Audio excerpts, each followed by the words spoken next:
that was the last time we were with you on Wednesday night. And what did you think when you watched what went down in Houston in Game 6? As without KD, Golden State knocked them out. I never said this about teams. I thought that was one of the worst choke jobs I've ever seen an NBA team have. Really? For the Rockets. For the Rockets? You want to give some credit to Golden State for the way they played that game? I gave them credit. They won the series. But for them to lose a home game. Now, if they had lost Game 7 at Golden State, that to me would be totally different. But to have Golden State shorthanded, come down to Houston, lose, I think that was just a choke job, plain and simple. Shout out to for Steph Curry not to score the first half. I was watching that game. I said, I think the Warriors gonna win this game. But listen, give the Warriors all the credit. They played a good game. Go ahead, Shaq. I knew Steph was gonna have a good game because he didn't have to defer. Like when you have to defer, Kenny knows. But you didn't see him scoring nothing in the first half. Well, he only didn't score because, he was in foul trouble. And Kenny knows that for shooters, it's all about rhythm. If you're in foul trouble, you can't get a rhythm, you can't score any points. But, being that he doesn't have to defer and he can do all that and get to a shot, he got into a nice little rhythm. Yeah, 33 in the second half, 23 in the fourth quarter. I thought, Houston should have did a better job of at least trying to get the ball out of his hand. Yeah, I said it, and Klay Thompson was phenomenal as well. Yes. But when I think of choke, Charles, I think of there's something that you're doing and you were scared to do. When I didn't look at Houston as, well, that's something they were scared to do. James Harden didn't really want to take shots, or CP3 didn't want to take shots. So to me, it doesn't feel like choke. It feels more like a system that can't get by the system of Golden State. Kenny, they were up 3-2 last year with Kevin Durant. Yes, they were. They were up 3-2, so don't give me that bogusness. I don't think that the system is working. But I'm saying they were up 3-2 last year. We weren't saying the system wouldn't work. Yep. No, I was. For them, I was like, it's going to be tough to win. I think everyone said they were it's up tough 3-2. to win. But hold on, that way. That's not the point I want to make, though. They were up 3-2 last year. Nobody was saying their system wasn't going to work. For them to have a home game without Kevin Durant and lose, that can't happen. Okay, but what makes it? Okay, we want to give Golden State credit. Got to give Steph. You got to give. But what makes it? I gave the definition of what a choke is to me. What makes it? There's a game you have to win. Mm-hmm. Like I say, if they had lost Game 7 at Golden State, I'm like, hey, the Warriors, awesome. But for the Warriors to come down there shorthanded, and the Rockets been on this mission, we're going for the Golden State Warriors. You cannot let them come to your house and beat you. Okay. Plain and simple. Golden State advances in 6 over Houston. Now, who would they get? So you're Joel Embiid and you're on the road and it's Game 7. What's your mindset? Well, the youngsters need to understand that when we criticize them, we're actually giving them the answers to the tests. See, some of these guys are so sensitive, they don't really hear what we're saying. I learned not to complain because my father's a military man. You ever heard of Walter Reed Hospital? Yeah. So I go to Walter Reed Hospital. He used to take me there every year, and I see amputees and these guys. These guys wanted to go back to war. And on the way back, he said, son, you should never complain. You make a lot of money. You do a lot of things. You should never complain. And as I go back to when I was younger watching all the other players, I never seen the other greats complain. You never heard Michael Jordan say, oh, I have the flu. Like, he just came out and he performed. He got 45 points. So what we're saying is, you're a young guy, you make a lot of money, play, represent. You don't have to complain about aches and bruises. Charles has said this many times. We all have aches and bruises, but the great Kenny Smith has said, this is where you make your fame. So, if you lose, nobody's going to say you lost because you had the flu or you had upper respiratory. They're going to say you lost because you didn't play well. So don't Maybe complain. That close to game time. Yeah, exactly. Yeah. Right before the game. Kick off at less than a half an hour. Yeah. He's eating. That's interesting. Interesting. Well, first of all, listen, it's interesting about all these young guys today. They never call on us and say, hey, thanks for the kind words and telling me how great a player I am. But when they play like crap and we call them out, we don't know what we're talking about. Listen, I'm easy to find. I've always said he's a hell of a player. If he can stay healthy, he's going to be one of the greatest ever. If he can stay healthy. The verdict's still out on that. But I get sick of these guys complaining. These young guys, they never call us and say, when I bragged about him and Ben Simmons a few years ago, saying they're going to be the future of the NBA, he didn't call me and say, hey, Charles, thanks for the kind words. But listen, I'm going to criticize guys that they deserve it. And listen, they can kiss my ass if they don't like it. Happy Mother's Day to you. So, Toronto wins this game if, Kenny? They control the pace. As much as Joel Embiid has been the focal point of what's going on between all the things that Raj just said, the most important thing is, to me, is Ben Simmons. When he is playing at a pace that makes Jimmy Butler and J.J. Redick comfortable, and Tobias Harris, they've won. When he's been slowed down and they play half court, their entire team has suffered. And we just saw a game where Damian Lillard didn't score well, but he controlled the pace of the game, he got others involved, and he let C.J. McCollum become an offensive juggernaut. Because the pace of the game, he still was able to get guys into it. And if Ben Simmons doesn't do that, and Kawhi Leonard slows him down, it will be curtains for the Philadelphia 76ers. One of the things that we talked about before the series started was looking back at the regular season and Ben Simmons, the trouble he had when Kawhi Leonard checked him, and he had like 8 turnovers per game. There have been 3 games in this series when Leonard's been on him for at least 25 possessions in a game, and Simmons has not turned the ball over in those games. How about rebounding? Because Kyle Lowry says it, Marc Gasol says it, Nick Nurse says it, says you cannot let Philly continue to dominate the boards. That's going to be the key to the game. What do you say? Yeah, I do think it's going to be the key game. But, to add on what Kenny is saying about Philly, when you're on the road, you as the 2 main players, you have to make the others feel comfortable. If you just come out and play your game, as the game goes along, the others will be more comfortable because it's going to be a hostile environment. Toronto's going to have their runs, but if Embiid comes out and plays like he played in Game 6, and Ben also gets in double figures and get rid of those triple singles, they have a chance. Can Philadelphia win this game on the road? Oh yeah, they can win the game because it's going to be interesting. But will they win the game? Obviously, I don't know the answer to that.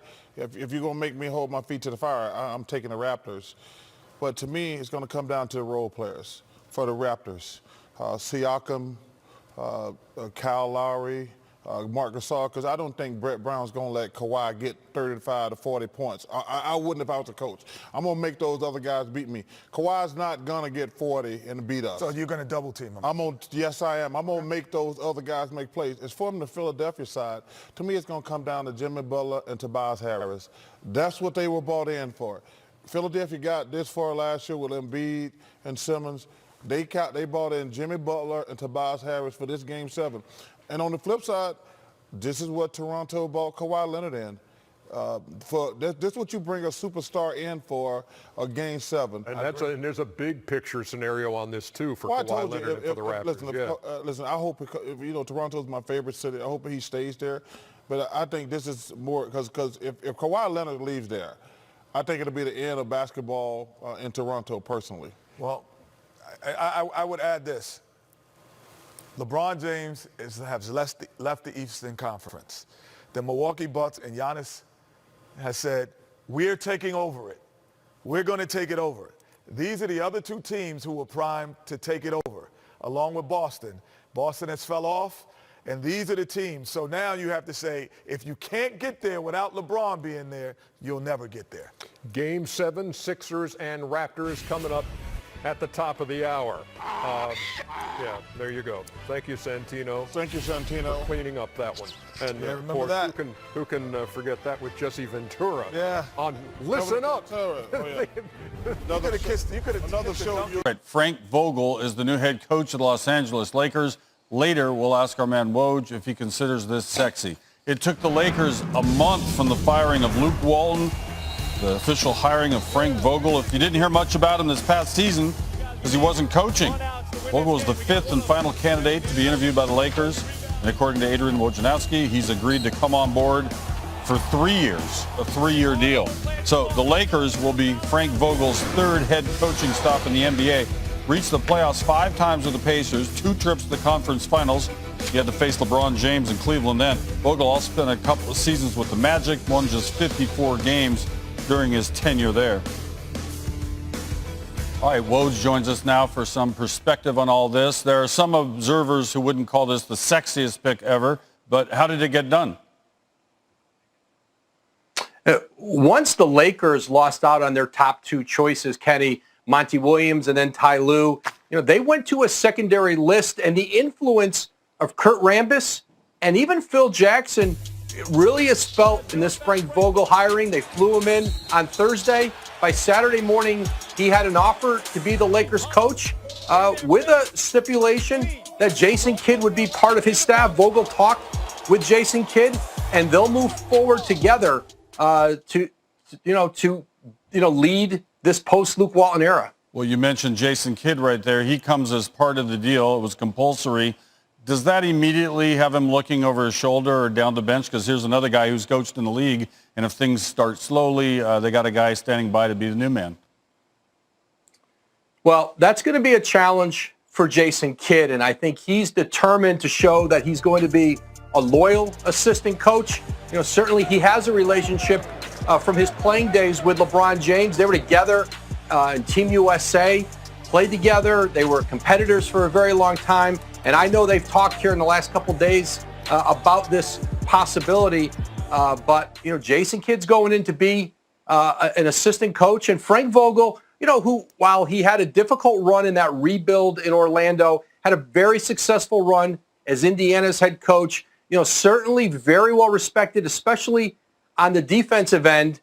This isn't a Showtime glamour coach, but the Lakers, there were none in the market for the Lakers. They went with a coach in Frank Vogel who's had success in the league and now gets a chance to coach LeBron James and then a very young core in L.A. around him. And who knows about free agency? This won't be the last time we talk about the Los Angeles Lakers. Thanks for joining us, Woj. Thanks, Kenny. All right, so Frank Vogel gets to work with LeBron James. It's been a bad experience working against him.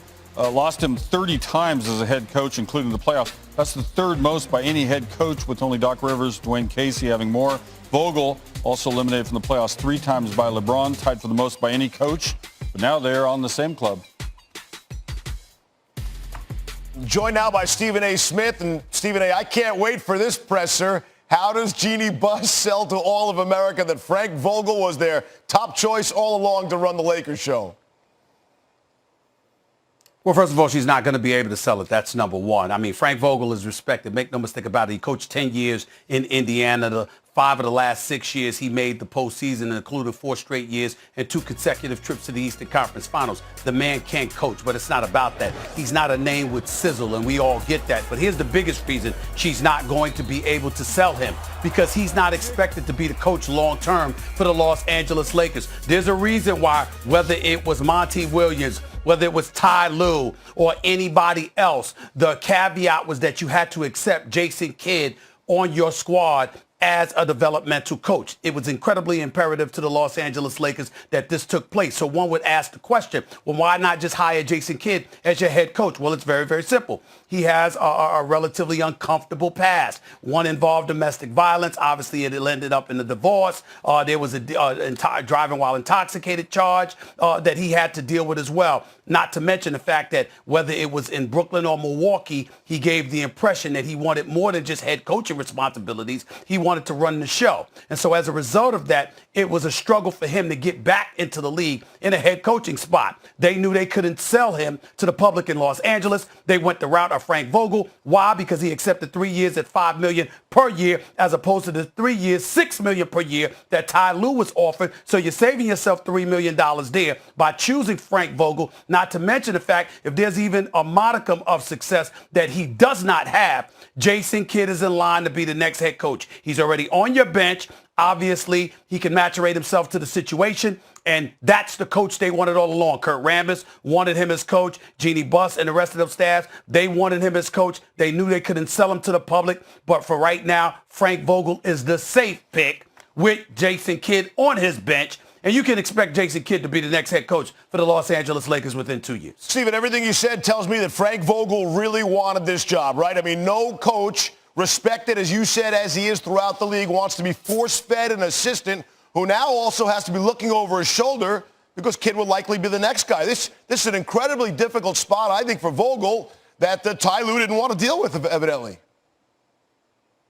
Well, it's not that difficult, and here's why. Excuse me, is it more difficult than unemployment? Because nobody was knocking on his door to hire him as a head coach. I can tell you right now. Search the other 29 teams in the National Basketball Association. Nobody was looking for Frank Vogel to be the next head coach. That's not to disrespect him, because, again, he can coach, and he's accomplished some things. But the new regime that exists in the NBA, nobody was calling him. So here you have a situation, rather than appearing on Get Up with Mike Greenberg or somebody like that, you're ultimately coaching back in the NBA. You're making $5 million per year. I'm telling you right now, it's beautiful to work for ESPN. Make no mistake about it. But there isn't a guest alive that's getting paid $5 million per. That's what the Lakers are giving him. It's guaranteed at least over the first 2 years. So you're talking about $10 to $15 million. And then in the case of Jason Kidd, keep in mind, this is another reason why you know Jason Kidd is ultimately going to be the head coach. He's still owed almost $10 million by the Milwaukee Bucks. So why take a job with the Lakers as an assistant, which ain't going to be paying you that much unless there's some kind of wink-wink deal in place where you know you're not leaving money on the table to come and take an assistant's job that you really never wanted because you really want to be the head coach. You know you deserve to be the head coach, but there's no way in hell you're going to get the head coaching job until you get yourself back in the league and position yourself to ultimately land that kind of job. So that's the situation that's going on in LA. They'll sell you whatever they want to sell you, but that's why you have me on a Saturday night, because I'm here to tell you what it is. Good to be with you. Stephen A. Smith on a Saturday night.